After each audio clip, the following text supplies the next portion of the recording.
E aí, galera, tudo bem com vocês? Estamos juntos aqui, Sociedade e Conhecimento. Vamos continuar falando do nosso componente, lembrando a todos vocês que agora em novembro, olha lá, tá no LED. A gente está já na atividade integrada número 4, é a 22ª aula. Estamos aqui no 22º encontro. E conforme já tinha sido previsto, a gente vai falar sobre como determinadas questões que talvez não deveriam ser dogmamente aceitáveis, determinadas questões que mereciam algumas reflexões mais apuradas, a gente acaba trazendo como algo tão natural. A gente vai observar isso, a gente vai refletir sobre isso, a gente vai fazer alguns comentários acerca desse fenômeno. Então, conforme eu já tinha comentado com vocês, a gente está vendo ali, é a naturalização do inaceitável. Eu sou o professor Alcides Guerreiro, aqui do Centro de Mídias. A minha formação é em História, mas como você já sabe, nessa pegada do novo ensino médio, a gente trabalha de uma forma multi e transdisciplinar. Comigo, nesse trabalho bacana de inclusão, a gente tem duas profissionais de nomes aí do leste europeu, até onde eu sei, a Kátia e a Natália, que vão dividir, então, a copilotagem dessa aula comigo, beleza? Vamos lá falar um pouco das habilidades. Bota no LED. Vocês estão vendo aí uma habilidade clássica da Base Nacional Curricular, dos eixos estruturantes, que é levantar e testar hipóteses sobre temas e processos de natureza histórica, social, econômica, filosófica, política e cultural. E eu preciso fazer um parênteses aqui. O conhecimento, ele tem aí uma vertente que se abre em dois aspectos. O primeiro deles é o teórico e o segundo deles é o prático. O que muita gente imagina é que um antecede naturalmente o outro, quando na realidade eles comungam de uma interação simultânea. Eles estão o tempo todo dialogando. Tem uma frase do Milor Fernandes, um saudoso escritor do qual eu aprecio muito, que ele diz o seguinte: quem inventou o alfabeto foi um analfabeto. Isso só aconteceu na medida em que ele produziu. Então, normalmente também a gente aceita a ideia de que primeiro a gente tem a teoria, que depois vai para a prática, mas a gente se esquece que na produção prática, novas teorias vão acontecendo. Agora, independentemente de quem vem primeiro nessa construção do conhecimento, a gente nunca pode esquecer que ele começa a partir de hipóteses, né, gente? O que acontece? Eu tenho alguns indícios, eu tenho aqui a noção de algo, eu acho determinada coisa, e aí eu passo para uma investigação, que pode ser laboratorial, ou seja, eu reproduzo um fenômeno num laboratório, pode ser empírica, quando eu busco testemunhos através de documentação acerca daquilo que eu acho, ou ela pode ser exata, quando eu transformo aquilo em equações matemáticas. Depois que essas hipóteses são confirmadas, eu faço o percurso ao contrário. Eu começo a tentar desfazê-las a partir de outras hipóteses. Você devia estar pensando que depois que uma hipótese está prestes a se confirmar, ela já se torna ciência. Não é bem assim, né, gente? Quando uma hipótese está a se confirmar, eu tenho que fazer o percurso contrário. Vou dar um exemplo bastante aqui singular e muito tranquilo para a gente compreender. Por exemplo, o vírus da Covid. O vírus da Covid in vitro, se eu pegar ali, selecionar, se eu conseguir pegar esse vírus e colocá-lo in vitro, Se eu aplicar nesse vidro água sanitária, o vírus morre. Agora, eu não posso dizer que a água sanitária cura o vírus no ser humano, porque se eu colocar o ser humano diante de um procedimento onde vai ser injetado cândida nele, evidentemente ele vai morrer. Então percebam, para eu construir o conhecimento, eu saio de uma hipótese, ela começa a se confirmar, depois eu pego elementos contrários a ela, para ver se eles não derrubam aquilo que estava sendo confirmado, e só depois disso eu crio uma tese, o chamado conhecimento. Mas, professor, por que que no nosso componente a gente mescla a ideia de conhecimento com sociedade? Porque se depois que eu fizer esse percurso todo, eu guardar esse conhecimento numa gaveta, ele não significou absolutamente nada, né, gente? O conhecimento só é conhecimento quando ele é socialmente compartilhado. Por isso, é sempre bom os professores lembrarem isso com os alunos também fazerem o exercício da manutenção dessa informação. Quando um conhecimento é produzido, ele vai para uma academia e a academia obrigatoriamente compartilha isso com outras academias.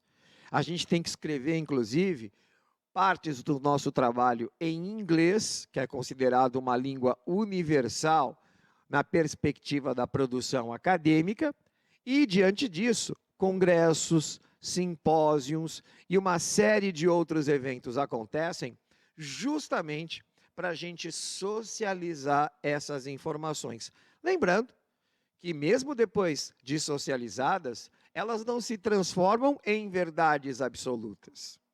Elas vão para um patamar até que novos conhecimentos sejam produzidos, que fazem com que aquele anterior evolua, que fazem com que aquele anterior torne-se mais contemporâneo à luz da tecnologia, ou até seja refutado por um novo conhecimento que se mostra mais viável, mais factível e mais verdadeiro. Então, é sempre bom a gente trazer isso de volta, porque o nosso componente está caminhando aqui já para a última atividade, que é a quinta, a gente está terminando a quarta, e o nosso exercício, quando a gente faz esse arco todo que nós fizemos acerca desse componente, ele trabalha muito essa questão da produção do conhecimento e principalmente do compartilhamento social dele, beleza? Vamos continuar aqui? Vamos falar agora, olha lá, da habilidade geral básica, está no LED, analisar e avaliar os impasses ético-políticos decorrentes das transformações culturais, sociais, históricas, científicas, teológicas, tecnológicas no mundo contemporâneo. E por que eu estou falando isso também? Eu preciso fazer um parênteses aqui. Porque depois que determinado conhecimento passa a ser normatizado pela sociedade, parte dele acaba também se transformando num arcabouço moral. Parte dele acaba dando sustentação a determinadas normas de comportamento e conduta. E aí, quando surge uma produção de conhecimento que propõe uma mudança nessa situação de status quo que já estava estabelecido, gera desconforto, gente. Mas se não há esse desconforto, nós não evoluímos. É claro que quando o homem pré-histórico precisou sair de uma fase muito mais primitiva, de coletor e caçador, para produtor através da Revolução Neolítica, a agricultura e pastoreio, é claro que isso gerou um desconforto. Daí para a invenção da escrita também. E daí para toda a progressão que nós tivemos. Se esse desconforto já se complica na questão tecnológica, imagina quando essa questão passa a ser moral. Porque a gente concebe um mundo com determinados ideais, acreditando que esse mundo traz consigo postulados daquilo que é certo, daquilo que é errado, daquilo que é imoral, daquilo que é moral, e de repente chegam novas propostas de mudança, mudanças essas que quando vão para um curso civilizatório, elas precisam ser adotadas. Mas elas não são adotadas sem gerar, conforme eu já falei, esse desconforto. Professor, você pode dar um exemplo nisso acerca da contemporaneidade? Claro que eu posso. Quando a gente fala nas questões ligadas à família nuclear e às novas formas de família, quando a gente fala nas questões relacionadas ao trato da mulher, na inclusão da etnia preta, na questão homoafetiva, para muitas pessoas, isso ainda é um tabu, ainda é um grande desconforto, porque, conforme eu já falei também, está no campo moral, mas sendo um percurso civilizatório, a gente tem que construir caminhos, e o conhecimento é fundamental para isso, para que toda essa inclusão possa ser gradativamente aceita, normatizada e depois defendida por todos, ok? Vamos continuar aqui a ler. A gente estava falando da habilidade geral básica e os desdobramentos que tudo isso traz nas atitudes e nos valores dos indivíduos, dos grupos sociais, das sociedades e da cultura. O nosso objetivo é apresentar e analisar, e eu já estou fazendo isso desde a hora das habilidades, como determinados padrões e comportamentos, ainda que socialmente questionáveis, são naturalizados como norma na sociedade contemporânea. Bora lá então? Olha lá, padrão, vamos lembrar isso. Como e quem os define, tá, gente? Padrão, a gente vai começar aqui pelo conceito. É uma normativa, aquilo que a gente, o nome já está falando, a gente acha normal, que passa a ser uma referência aceita consensualmente, ou seja, pela grande maioria, por quase todos, pelo menos, das pessoas como algo que deve ser servir de exemplo, deve servir de referência, está completamente normatizado. O que a gente não pode esquecer, e esse slide conceitual traz isso, que tudo isso é uma construção histórica, né, gente? E é uma construção histórica ao qual a gente também não pode dissociar de uma perspectiva hierárquica. O que você quer dizer com isso, professor? Quem tem o domínio da sociedade, quem tem o domínio tecnológico, quem tem o domínio econômico, quem tem o domínio militar, quase sempre também passa a ter o domínio da narrativa. E aí a pessoa coloca ela, a dominadora, como o padrão a ser seguido e aceito naturalmente. Enquanto você que está fora desse padrão, começa a ser visto como algo subversivo se você tentar de alguma forma mudá-lo. E o que a gente está fazendo aqui na aula, já que a gente está falando de construção de conhecimento e sociedade, é primeiro deixar muito claro que isso é uma construção social e que envolve muito fortemente os grupos socialmente vencedores na história. E a segunda, que não há nada de errado em se questionar isso.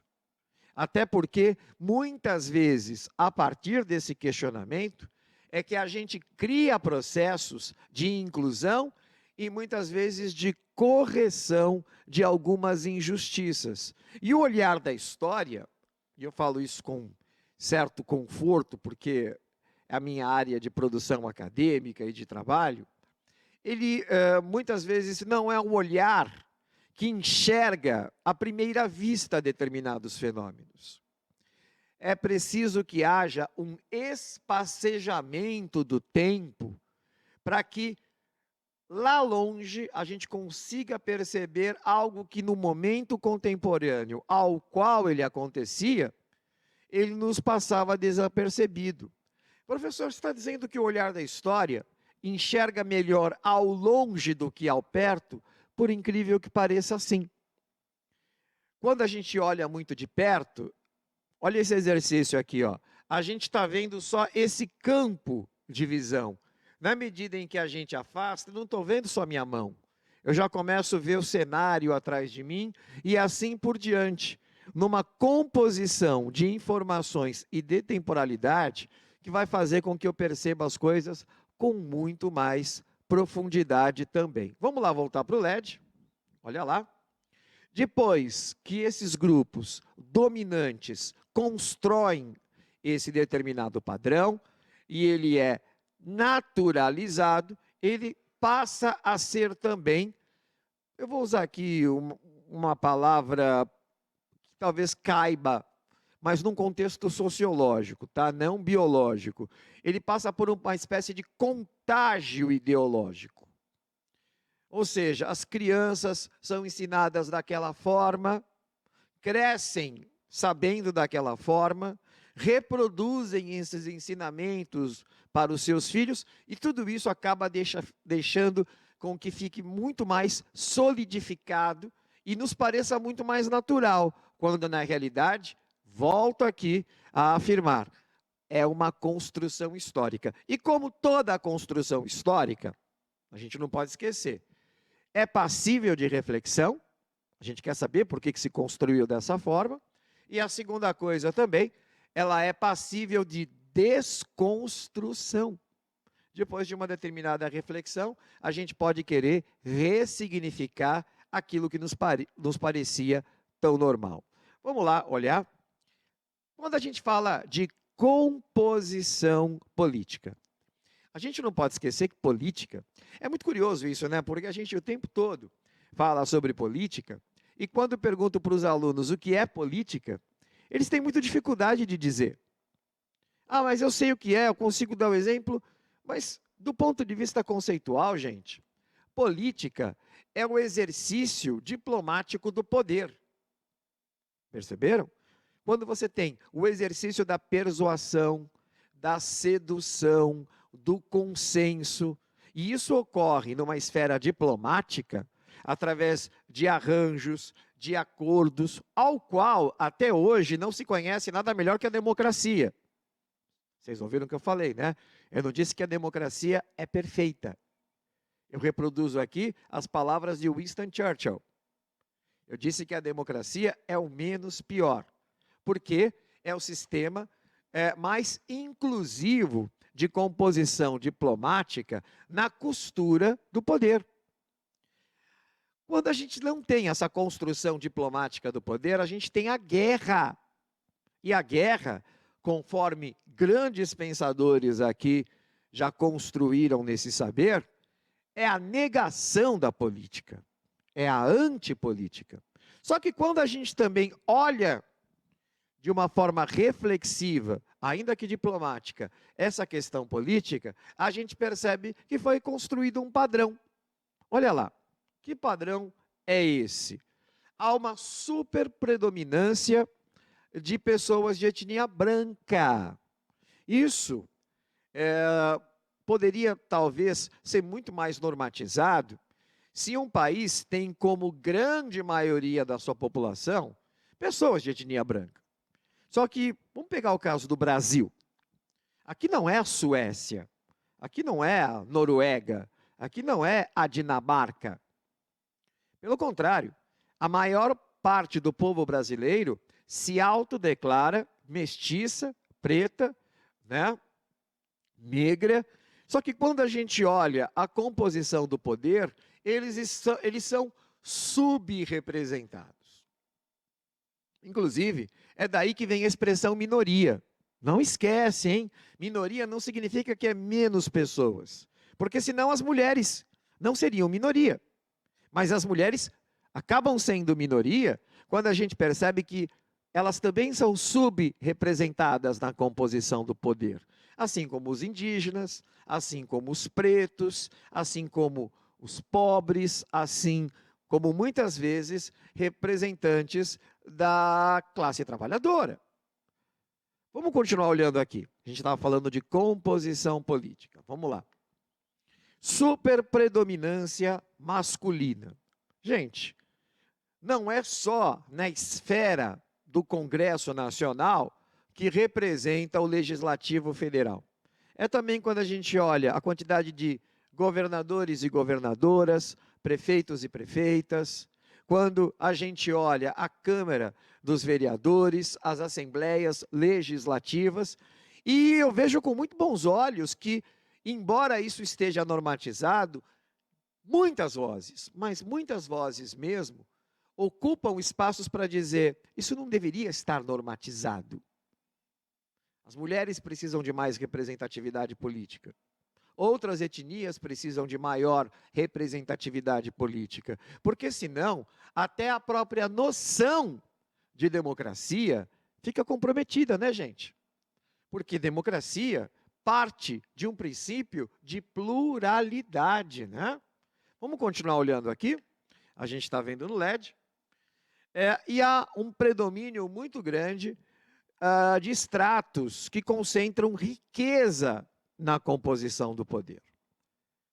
Uma campanha política, com todos os recursos tecnológicos de comunicação que nós temos hoje, com a vastidão que o nosso país tem N motivos aqui, é algo muito caro.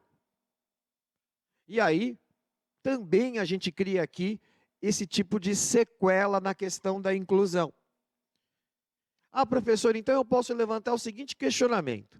Se há mais homens brancos e ricos na composição do poder, fica comprometida políticas de inclusão que tragam aí os interesses de mulheres, de não brancos e de não ricos. Seu raciocínio está perfeito, tá, gente? Seu raciocínio está correto. Só que, vamos de novo aqui lembrar, a gente normatizou isso. Ainda que haja essas vozes que dizem que isso precisa ser alterado, nós precisamos de políticas para rever essa estrutura normatizada que atende apenas uma pequena parcela da população. Mesmo assim, o cenário que nós temos é esse: brancos, homens e ricos na composição do poder. Vamos passar para o próximo. Olha lá. Lobbies tem a ver aqui com os interesses dos ricos. Vamos aqui, a questão da crise social. A questão das desigualdades. Vou fazer um comentário aqui, muito pessoal. Outro dia eu estava andando de carro com uma colega, e ela estava comentando o seguinte comigo: como pôde, né, a população alemã ter assistido às leis de Nuremberg que tiravam as cidadanias dos judeus, naquele contexto pré-Segunda Guerra Mundial, do Terceiro Reich, da ascensão do Hitler como Führer da Alemanha, como pôde a população assistir tudo aquilo e banalizar? Como pôde a população assistir tudo aquilo e achar como normal? E aí, naquele mesmo momento, quando o farol abriu, eu virei para ela e falei para ela: você percebeu que você fez um comentário, mas tinha uma criança de 5 anos pedindo esmola no farol. Só que isso não te chamou tanto a atenção.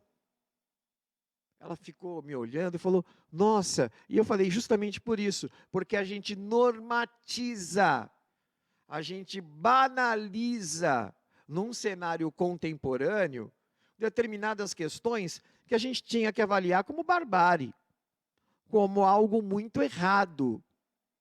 Por exemplo, 30 milhões de brasileiros passando fome. Um país que está entre as 10 maiores economias do mundo. Ou seja, é um país rico. Ter um povo que não corresponde a essa mesma riqueza quando a gente olha os indicadores de desenvolvimento humano, significa algo óbvio, né? Que esse país rico concentrou demais em alguns estratos sociais essa riqueza, enquanto parte muito, mas muito significativa da população, tem que se contentar com muito pouco. Gente, isso nos passa aos olhos. Não interessa se é o discurso não sustentável da meritocracia, não interessa se faz parte do cenário urbano ao qual nós nos acostumamos. O importante é a gente justamente não se acostumar, não imaginar que isso é absolutamente natural, é absolutamente crível, porque são desses questionamentos que a gente pode novamente fazer com que o percurso civilizatório dê mais um passo, desconstruindo a nossa indiferença àquilo que a gente chama de desigualdades, né? Vamos para o último aqui, vamos para o LED. Falando em desigualdades, a gente termina a aula falando entre o abismo que acontece entre pretos e brancos. Abismo que a gente também já naturalizou, através da percepção no consumo de alto poder aquisitivo. Gente, quantas vezes a gente vai num local aonde a gente consegue de vez em quando, né, fazer um consumo um pouco mais qualitativo e a gente mal vê a presença de pretos fazendo esse mesmo consumo. Não porque eles não querem, mas porque é um país que nega oportunidades de chegarem nesse patamar. E aí, para a gente, passa a ser natural que aquele ambiente seja exclusivizado por uma ou duas etnias. Vale a recomendação do clipe do Emicida. Dá um Google aí, procura o Eminência Parda, do Emicida, mostrando justamente isso num cenário de um restaurante de luxo. Olha lá o LED de novo, né? Quando a gente vê as profissões de alto valor agregado, grandes cirurgiões, né? Acadêmicos, professores acadêmicos, engenheiros, pessoas que trabalham com a área de altíssima tecnologia. A gente também ainda, olha que horrível, mas ainda a gente se espanta, se surpreende quando vê alguém que não seja da etnia branca ou asiática ocupando essas profissões. Porque a gente já normatizou esse abismo. Vamos continuar? Olha lá o LED. Quando a gente olha o censo prisional, como é completamente desproporcional a quantidade de pretos em relação ao censo populacional do país, o que mostra que essa desigualdade social cria sequelas que lá na frente comprometem a segurança pública.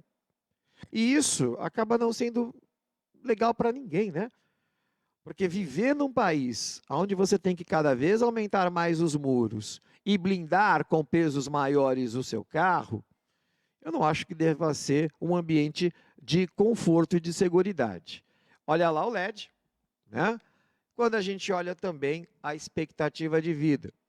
Como, por exemplo, um bairro predominantemente branco, Moema, tem uma expectativa de vida de 84 anos, e na mesma cidade, com 30 quilômetros de diferença, você chega a bairros no extremo da Zona Leste, onde a expectativa de vida é 45 anos e cuja a população é majoritariamente mestiça, tá?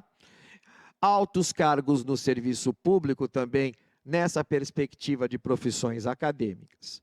Gente, tem aí uma roda de conversa como sugestão.